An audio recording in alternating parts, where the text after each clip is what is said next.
Brother Abdul Wajid is telling me that when he went back home to India, the Imam said anyone who's not following one of the four schools of thought, that is the school of Abu Hanifa, the school of Malik ibn Anas, the school of Muhammad ibn Idris al-Shafi'i, or the school of Ahmad ibn Muhammad ibn Hanbal, may Allah have mercy on them all.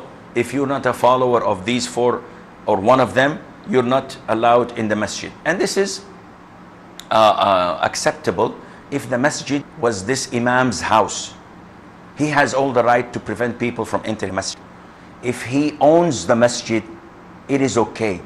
But if it's Allah's masjid, he has no right to prevent any Muslim from entering the masjid, unless he is saying that the follower of any of these four schools of thought is a kafir.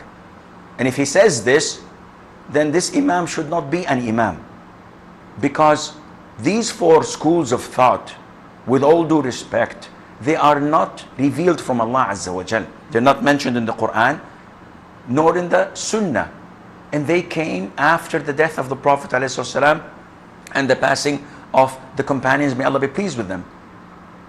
There were other schools of thought that were better than them, but because these great Imams like Al-Awza'i, like Sufyan ibn Uyayna or Sufyan al-Thawri, like the other great Al-Layth ibn Sa'ad, and you go on in mentioning great scholars who taught the Imams of these four schools of thought.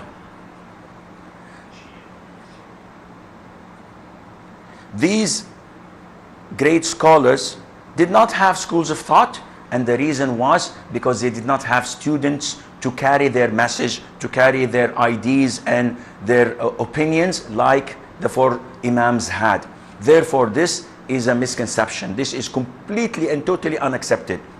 On the Day of Judgment, Allah Azza wa Jal will not ask you which school of thought you are following. Allah Azza wa Jal would ask you, why didn't you follow the Quran and Sunnah? That does not mean that the four schools of thought are not following the Quran and Sunnah, but they are humans. They make mistakes. And that is why Allah Azza wa Jal is referring us every single time to go back to the Quran and Sunnah whenever there's a dispute.